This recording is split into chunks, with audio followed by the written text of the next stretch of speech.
നമസ്കാരം, ഞാൻ സുനിൽ സുന്ദർ. എൻ്റെ ചാനലിലേക്ക് നിങ്ങൾക്ക് എല്ലാവർക്കും സ്വാഗതം. ഇന്ന് ഞാൻ പറയുന്ന ഒരു വിഷയം, പലരുടെയും ചോദ്യമാണ്, ദൈവമുണ്ടോ? ഉണ്ടെങ്കിൽ ദൈവത്തിനെ ഒന്ന് ചൂണ്ടിക്കാണിച്ചു തരുമോ? പലരുടെയും ചോദ്യമാണ്.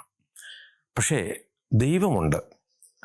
ദൈവം നമുക്ക് അനുഭവങ്ങളിൽ കൂടിയാണ് ദൈവ സാന്നിധ്യം നമുക്കറിയാൻ സാധിക്കുന്നത്. അല്ലാതെ മഞ്ഞപ്പട്ടുമൊക്കെ കൊടുത്ത് കിരീടം വെച്ച് ഉടയാടകളൊക്കെ ഇട്ട് സൂര്യപ്രഭയോടുകൂടി ഒരു ദൈവങ്ങളും നമ്മുടെ മുന്നിൽ വരാറില്ല. ഞാൻ ഇതിനു മുമ്പ് ഇതിനെക്കുറിച്ച് വീഡിയോ അവതരിപ്പിച്ചിട്ടുണ്ട്. ഇന്ന് അവതരിപ്പിക്കാൻ ഒരു പ്രധാനപ്പെട്ട കാരണം കൂടി ഉള്ളതുകൊണ്ടാണ്. അപ്പോൾ എന്താണ് ദൈവം എന്നുള്ളത് നമുക്ക് മനസ്സിലാക്കണം.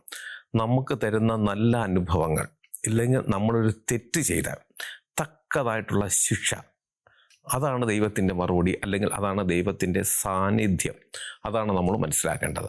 ഈ വിഷയം കേട്ടിട്ട് ആരും നിർത്തിപ്പൊക്കളയരുത്. എല്ലാവരും ഇതൊന്ന് കാണണം. എൻ്റെ ചാനൽ കൂടി സ്ഥിരമായിട്ട് ഈ പ്രേത സംഭവങ്ങളാണ് പറയുന്നത്. അത് പ്രേതാനുഭവങ്ങൾ അത് ഞാൻ പറയുന്നുണ്ട്. ഇനി അടുത്ത എപ്പിസോഡ് അത് തന്നെയാണ്. പക്ഷേ ഇതും നിങ്ങളൊന്ന് കേട്ടുവെക്കണം. കാരണം ദൈവമുണ്ടോ? ഒരുപാട് പേരുടെ ചോദ്യമാണ്. ആ ചോദിക്കുന്നവർ പറയുന്നത് ദൈവം നമ്മൾ ഈ ചിത്രങ്ങളിൽ കാണും പോലെ ഉള്ള ഒരു രൂപത്തിൽ തന്നെ നമ്മുടെ മുന്നിൽ വരണം. നമുക്കൊരു വിഷയമുണ്ടെങ്കിൽ അതിന് പെട്ടെന്ന് ദൈവം എന്നൊരു പരിഹാരം ഉണ്ടാക്കി തരണം എന്നുള്ളതാണ്. പക്ഷെ ദൈവം എന്ന് പറയുന്നത് അത് അനുഭവങ്ങളിൽ കൂടി മാത്രമേ നമുക്ക് അനുഭവിച്ചറിയാൻ പറ്റൂ എന്നുള്ളതാണ്. അതായത് നമ്മൾ ചിന്തിക്കാത്ത വിധത്തിൽ ചില പ്രശ്നങ്ങൾക്ക് പരിഹാരങ്ങൾ ഉണ്ടാക്കി തരുന്നതും ദൈവമാണ്. കോട്ടയം കഴിഞ്ഞു വരുന്ന ഏറ്റുമാനൂർ, അവിടെ ഒരു മഹാദേവ ക്ഷേത്രമുണ്ട്, ഏറ്റുമാനൂരപ്പൻ. അദ്ദേഹത്തിൻ്റെ തിരുവാഭരണം മോഷ്ടിച്ചുകൊണ്ട് പോയ സ്റ്റീഫൻ എന്ന് പറഞ്ഞ ഒരു മോഷ്ടാവുണ്ട്. ആ മോഷ്ടാവിനെ അന്നത്തെ കാലത്ത്, വർഷങ്ങളായി, ആ കാലത്ത് ഒരു ഡിജിറ്റൽ തെളിവോ മറ്റ് വലിയ സാങ്കേതിക വിദ്യകളോ ഒന്നുമില്ല.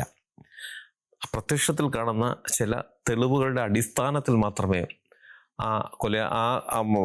കള്ളനെ, മോഷ്ടാവിനെ നമുക്ക് പിടിക്കുവാൻ, അന്ന് സേനയ്ക്ക് പിടിക്കുവാൻ സാധിക്കുകയുള്ളൂ. പക്ഷേ എങ്കിലും അത്ഭുതകരമായ രീതിയിലാണ് അന്ന് ആ കേസ് തെളിഞ്ഞ്. ആരും വിചാരിച്ച കണക്കിനല്ല. കാര്യം ആ വലിയ ഒരു മൈതാനം മുൻഭാഗത്തുണ്ട്. അതിൻ്റെ അടുത്തൊരു മണിയുണ്ട്. ഒരു മണിക്കൂർ ഇടവിട്ട് അതിന് ആ ബെല്ലിങ്ങനെ അടിച്ചുകൊണ്ടേയിരിക്കും. കാവൽക്കാരൊക്കെ ഉണ്ട്. എന്നിട്ട് പോലും ഈ ശ്രീകോവിലിൽ വന്നിട്ട് ഈ സ്റ്റീഫൻ എന്ന് പറഞ്ഞ ഈ കള്ളൻ വന്നിട്ട് അകത്ത് കയറി ആ പൂട്ടിനെ, വലിയ ഒരു പൂട്ടാണ് ആ ശ്രീകോവിലുള്ളത്, അതിനെ ചുറ്റുകയ്ക്ക് അടിച്ച് പൊട്ടിച്ച് അകത്ത് കയറി ഈ തിരുവാഭരണം മോഷ്ടിച്ചുകൊണ്ട് പോയി എന്നുള്ളതാണ്. അപ്പോൾ ഇത് അടിച്ച് പൊട്ടിക്കുമ്പോൾ ഇത്രയും ഈ കാവൽക്കാരും ഒക്കെ സംവിധാനമുള്ള ക്ഷേത്രത്തിൽ ശബ്ദം കേട്ടില്ലേ എന്നുള്ളതാണ് എല്ലാവരുടെയും സംശയം. ആ ശബ്ദം പോലും കേൾപ്പിക്കാതെ അതിനെ അടിച്ചു പൊട്ടിച്ച് ഒരു മോഷ്ടാവ് ഈ ആഭരണങ്ങൾ കൊണ്ടുപോയിരിക്കുന്നു. അടുത്ത ദിവസം നട തുറക്കാമെന്ന തിരുമേനിമാർ ഇത് കാണുന്നു, പോലീസിൽ അറിയിപ്പിക്കുന്നു. പോലീസ് വരുന്നു, തെളിവെടുപ്പ് നടത്തി തുടങ്ങി. യാതൊരു തെളിവും അവിടെ കിട്ടിയില്ല. അത്ഭുതകരമാണ്. എല്ലാവരും അതിശയിച്ചു പോയി, ഇതെങ്ങനെ ഇത് അടിച്ചു പൊട്ടിച്ചോ എന്നുള്ളതാണ്. പക്ഷെ അങ്ങനെ അന്വേഷിച്ചു വരുമ്പോൾ തൊട്ടടുത്തുള്ള കിണറ്റിൻ്റെ കരയിൽ ഒരു ഇരുമ്പ് പാര പൊതിഞ്ഞതുപോലെ ഒരു പരീക്ഷാ പേപ്പർ അവിടെ കിടക്കുന്നു. സംശയം തോന്നിയ പോലീസുകാർ എടുത്ത കാര്യം വെച്ചാൽ അതിനകത്ത് ഇരുമ്പിൻ്റെ അംശങ്ങളൊക്കെ പറ്റിയിരിക്കുന്നു. അപ്പോഴത്തേക്ക് ഇത് അടിച്ചു പൊട്ടിക്കുന്ന ഒരു കനമുള്ള ഒരു ഇരുമ്പ് ദണ്ട് കൊണ്ടാണെന്ന് മനസ്സിലായത് കാരണമാണ് ഇത്. ഈ ദണ്ട് പൊതിഞ്ഞു കൊണ്ടുവന്ന പേപ്പറാകാം ഇത്. കാര്യം ക്ഷേത്ര പരിസരത്ത് തന്നെയാണല്ലോ. അവർ ഈ പേപ്പർ എടുത്ത് പരിശോധിക്കുമ്പോൾ അവിടെയാണ് ദൈവത്തിൻ്റെ ഒരു വിളയാട്ടം, അല്ലെങ്കിൽ ദൈവത്തിൻ്റെ തെളിവെന്ന് പറയുന്നത്. അതൊരു പരീക്ഷാ പേപ്പറിൻ്റെ മുൻഭാഗമായിരുന്നു. അത് ഏത് കുട്ടിയുടേതാണെന്നും ഏത് സ്കൂളിലാണെന്നും എവിടെയാണെന്നും വിവരങ്ങൾ അതിനകത്തുണ്ടായിരുന്നു. അത് വെച്ചിട്ട് ഇവർ കിണറ്റിൽ ഇറങ്ങി നോക്കുമ്പോൾ ഈ പാര കിണറ്റിൽ നിന്ന് കിട്ടി. അപ്പം മനസ്സിലായി ഈ പാര കൊണ്ട് ആണ് ഇത് ഈ പൂട്ട് പൊട്ടിച്ച് അകത്ത് കയറി ഈ സ്വർണം കവർന്നിരിക്കുന്നത്. അത് പൊതിഞ്ഞു കൊണ്ടുവന്ന ഈ പേപ്പറാണെന്ന് മനസ്സിലായിട്ട് ഈ അഡ്രസ്സ് തപ്പി നേരെ ഒരു സ്കൂളിലെത്തിയപ്പോൾ കുട്ടിയുടെ അഡ്രസ്സ് പറഞ്ഞു, കുട്ടിയുടെ വീട് പറഞ്ഞു കൊടുത്തു. കുട്ടിയുടെ വീട്ടിൽ ചെന്നപ്പോഴത്തേക്കും അന്ന് സ്കൂൾ അടപ്പ് സമയം എന്തോ ആയിരുന്നു. ആ സമയത്തിന് ഈ പരീക്ഷ പേപ്പറെല്ലാം കൂടി ഇവരെടുത്ത് കൊണ്ടൊരു കടയിൽ, പണ്ട് കാലത്ത് അങ്ങനെയാണ്, ബുക്ക് പേപ്പറെല്ലാം കൊണ്ടൊന്ന് വിറ്റിട്ട് അതുകൊണ്ടൊക്കെ സാധനങ്ങൾ വാങ്ങിക്കാം. അന്ന് അത്ര ദാരിദ്ര്യമായിരുന്നു. അതുകൊണ്ട് വിറ്റ കട അത് ഇവർക്ക് ഓർമ്മയുണ്ടായിരുന്നു. അത് ദൈവത്തിൻ്റെ ഒരു വിളയാട്ടമാണ് അവിടെ കാണുന്നത്. അല്ലെങ്കിൽ ദൈവത്തിൻ്റെ ഒരു വഴി കാണിച്ചു കൊടുക്കുകയാണ്.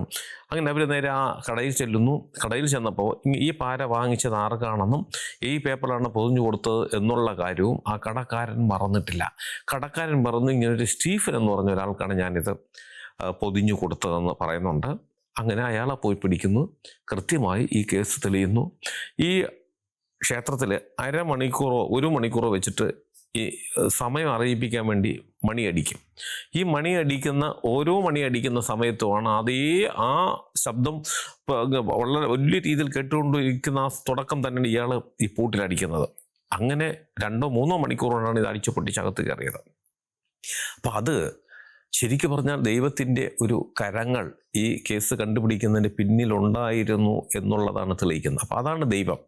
അല്ലാതെ പോലീസുകാരെ വന്നു നിന്നപ്പോൾ ദൈവം ഒരു CBI ഓഫീസറുടെ രൂപത്തിൽ വന്ന് നിന്നിട്ട് അങ്ങനെ പോയി ഇങ്ങനെ പോ അവിടെ ഉണ്ട് ഇവിടെ ഉണ്ടെന്നല്ല പറഞ്ഞു കൊടുത്തത്. നമ്മൾ ആ വഴിയെ ദൈവം നയിച്ചു കൊണ്ടുപോവുകയാണ് ചെയ്യുന്നത്. ഒരുപാട് പേരുടെ കാര്യങ്ങളിൽ അങ്ങനെയാണ്. എനിക്ക് ഇത് കണക്കുള്ള ഒരുപാട് ഉദാഹരണങ്ങൾ പറയാനുണ്ട്. അപ്പോൾ അതാണ് ദൈവം. ഇത് വർഷങ്ങൾക്ക് മുമ്പ് നടന്ന ഒരു സംഭവമാണ്. അതായത് ഒരു ദൈവത്തിൻ്റെ വസ്തു അല്ലെങ്കിൽ ദൈവത്തിൻ്റെ സ്വത്ത് മോഷ്ടിക്കാൻ കയറിയപ്പോൾ ദൈവം കുരുക്കിയ വഴിയാണ് അവരെ. അല്ലെങ്കിൽ ഈ പേപ്പർ ചുരുട്ടി ഈ പാര കിണറ്റിലേക്ക് ഇട്ടപ്പോൾ ഈ പേപ്പറും കൂടെ ചുരുട്ടി ഇട്ടിരുന്നെങ്കിൽ ഇതൊന്നും കണ്ടുപിടിക്കില്ല. അല്ലെങ്കിൽ ഈ പരീക്ഷയുടെ അകത്തെ ഏതെങ്കിലും ഷീറ്റായിരുന്നു ഈ പെൺകുട്ടിയുടെ പേരും അഡ്രസ്സും അത് സ്കൂളും സ്റ്റാൻഡേർഡും ഒക്കെ വരുന്ന ആ പേപ്പർ തന്നെ പൊതിയാൻ കിട്ടിയത്. ആ പേപ്പർ കളയാതെ പാര കളഞ്ഞിട്ട് ഈ പേപ്പർ കിണറ്റിൻ്റെ പുറത്തിട്ടതും ഒക്കെ അതൊരു ഒരു വിധി പോലെയാണ്. എന്തോ ഒരു ഗൂഢാലോചന പോലെ. അത് ദൈവത്തിൻ്റെ ഒരു ഗൂഢാലോചനയാണ്. ഇത് കണ്ടുപിടിക്കാനുള്ള വഴിയാണ്. സ്കൂളിൽ ചെന്നപ്പോൾ അവർ കൃത്യമായി പറഞ്ഞു കൊടുക്കുന്നു, പെൺകുട്ടിക്ക് അത് ഇന്ന കടയിലാണെന്ന് കൊടുത്തതെന്ന് ഓർമ്മ വരുന്നു. ആ കടക്കാരൻ ഇത് ആർക്കാണ് പൊതിഞ്ഞു കൊടുത്തതെന്ന് ഓർമ്മ വരുന്നു. അവിടേക്കാണ് ദൈവത്തിൻ്റെ കൈകടത്തൽ അല്ലെങ്കിൽ ദൈവത്തിൻ്റെ പ്രവൃത്തി എന്ന് പറയുന്നത്. അത് നമുക്ക് വിശ്വസിച്ചേ പറ്റൂ. അതുപോലുള്ള സംഭവങ്ങൾ ഒരുപാട് നടക്കുന്നുണ്ട്, ഇന്നും നടക്കുന്നുണ്ട്. നമ്മുടെ ദൈവങ്ങളുടെ സ്വത്ത്, അതായത് ശബരിമല അയ്യപ്പൻ്റെ കാര്യം തന്നെയാണ് ഞാൻ പറഞ്ഞു വരുന്നത്. ആ നട അതിൻ്റെ വിശ്വാസത്തെ തകർക്കാൻ ശ്രമിക്കുക, അവിടുത്തെ സ്വർണങ്ങൾ മോഷ്ടിച്ചു കൊണ്ടുപോവുക, വളരെ നിസ്സാരമായ ഒരു സംഭവത്തിൽ നിന്നും ഇന്നിപ്പോൾ അതിൻ്റെ ഒരുപാട് കാര്യങ്ങൾ പുറം ലോകം അറിയുന്നു എന്നുള്ളതാണ്. അതായത് സ്വന്തം ആൾക്കാർ തന്നെ അതിൻ്റെ കേസ് അന്വേഷണം നടത്തിയാൽ ഇത് ഒരിടത്തും എത്തില്ല. അവസാനം സ്വർഗത്ത് പോയി ദൈവത്തിന് തന്നെ അടിച്ചുകൊണ്ട് പോകുന്ന ഒരു അവസ്ഥ വന്നപ്പോൾ കോടതി ഇടപെടാൻ കോടതിക്ക് തോന്നുന്നു. എത്രയോ പ്രമാദമായ കേസ് വന്നിട്ട് പോലും ഈ ഒരു കേസിന് കോടതിക്ക് ഇടപെടാൻ തോന്നുന്നു, ശക്തമായ നടപടികൾ എടുക്കുന്നു. സകല ജനങ്ങളും കള്ളന്മാർക്കെതിരെ ഒന്നിച്ച് നിൽക്കുന്നു, അവരെ പൂട്ടണമെന്നുള്ളൊരു അവസ്ഥയിലേക്ക് കൊണ്ടുവരുന്നു. ഇതൊക്കെ തന്നെയാണ് ദൈവത്തിൻ്റെ കരങ്ങളെന്ന് പറയുന്നത്. അതുപോലെ തന്നെയാണ് പലർക്കും കിട്ടുന്ന ഭാഗ്യങ്ങളെന്ന് പറഞ്ഞാൽ. വളരെ കഷ്ടപ്പെട്ട് ജീവിച്ചു വരുന്നവർ പ്രതീക്ഷിക്കാതെ കിട്ടുന്ന ചില ഭാഗ്യങ്ങൾ.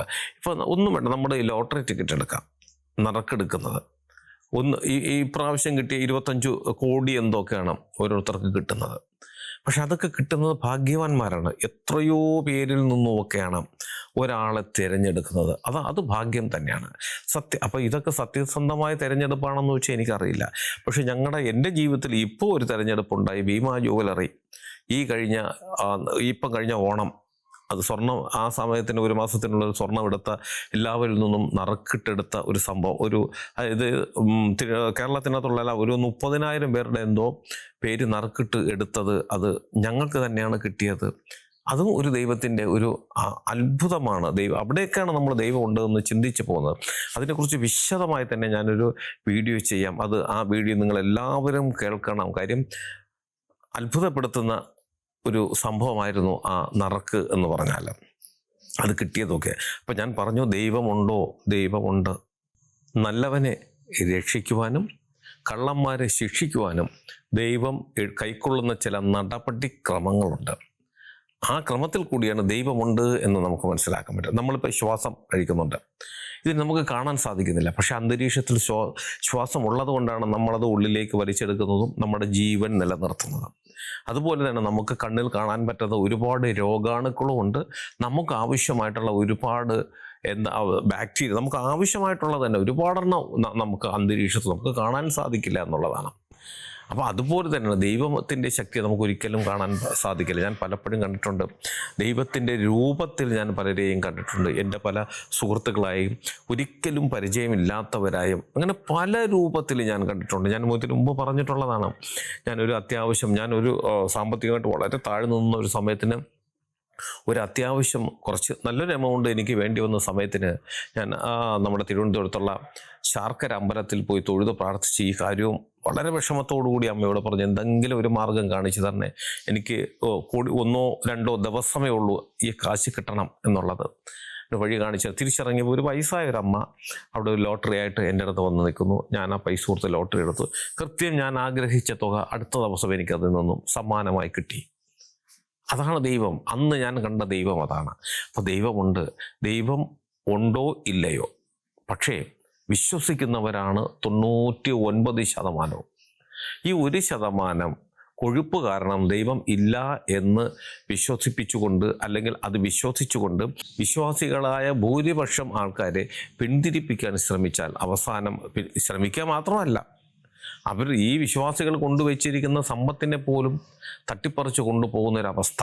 അവർക്ക് ദൈവത്തിനെ വേണ്ട, പക്ഷേ ദൈവത്തിൻ്റെ പേരിൽ വരുന്ന സമ്പത്ത് വേണം. അങ്ങനെയുള്ളവർക്കെല്ലാം അവസാനം ജയിൽ തന്നെയാണ് ഉറപ്പ്. അപ്പോൾ ദൈവമുണ്ട്.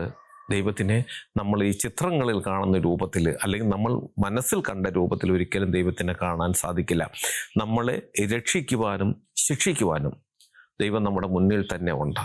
ഇപ്പോൾ നമ്മുടെ ഈ ചുറ്റുപാടും നടന്നുകൊണ്ടിരിക്കുന്ന, അല്ലെങ്കിൽ നമ്മുടെ നാട്ടിൽ നടന്നുകൊണ്ടിരിക്കുന്ന ഈ ഒരൊറ്റ സംഭവം മതി ദൈവമുണ്ട് എന്ന് തെളിയിക്കാൻ. ഞാൻ ഈ പറഞ്ഞ സംഭവം നിങ്ങൾക്ക് എല്ലാവർക്കും ഉപകാരപ്രദമാകട്ടെ. നിങ്ങൾക്ക് ജ്യോതിഷപരമായോ വാസ്തുപരമായോ എന്തെങ്കിലും കാര്യങ്ങൾ അറിയണം, അത് ഞാൻ പറഞ്ഞാൽ മതി എന്നുണ്ടെങ്കിൽ ഇപ്പോൾ ഈ സ്ക്രീനിൽ എഴുതി കാണിക്കുന്ന എൻ്റെ ഓഫീസിൽ ഓൺലൈൻ ബുക്കിംഗ് നമ്പറാണ്. ഈ നമ്പറിലേക്ക് നിങ്ങൾ വിളിച്ചോളൂ. 1-2 ചെറിയ കാര്യങ്ങളുണ്ട്, അതനുസരിച്ച് നിങ്ങൾ ബുക്ക് ചെയ്യണം. അങ്ങനെ നിങ്ങൾ ബുക്ക് ചെയ്താൽ നിങ്ങൾ ചോദിക്കുന്ന ജ്യോതിഷപരമോ വാസ്തുപരമോ കാര്യത്തിൻ്റെ മറുപടി ഞാൻ നിങ്ങൾക്ക് തരാം. അത് കേട്ടിട്ട് നിങ്ങൾക്ക് എന്നെ തിരിച്ചു വിളിക്കുകയും ചെയ്യാം. അതുപോലെ നിങ്ങളുടെ വീടിനോ നിങ്ങളുടെ ഭൂമിക്കോ വാസ്തുദോഷമോ ഭൂമിദോഷമോ പ്രേതബാധ ദോഷങ്ങളോ അതുപോലെ ശത്രുദോഷങ്ങൾ എന്തെങ്കിലും ഉണ്ടെങ്കിൽ അത് ഞാൻ നേരിട്ട് വന്ന് കണ്ടാലേ അതിനെ കുറിച്ച് മനസ്സിലാക്കി പരിഹാരം ചെയ്തു തരാൻ പറ്റും. അങ്ങനെയാണെങ്കിൽ നിങ്ങൾ ഈ നമ്പർ വിളിച്ചോളൂ.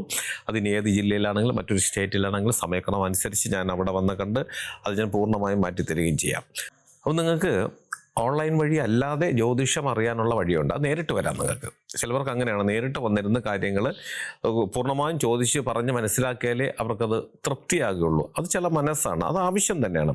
അതിനുമുള്ള സംവിധാനമുണ്ട്. നേരിട്ട് വരാം. പക്ഷേ തിരുവനന്തപുരം വരെ വരേണ്ടി വരും, ദൂരമുള്ളവരാണെങ്കിലും. അങ്ങനെ വരാൻ താല്പര്യമുണ്ടെങ്കിൽ ഈ നമ്പർ വിളിച്ച് നിങ്ങൾ ബുക്ക് ചെയ്യുക. ഇതെൻ്റെ ഓഫീസിൽ ഓൺലൈൻ ബുക്കിംഗ് നമ്പറാണ്. ഇത് രാവിലെ 10 മണി മുതൽ വൈകുന്നേരം 5:30 മണി വരെ നിങ്ങൾക്ക് നമ്പർ വിളിച്ച് ബുക്ക് ചെയ്യാം.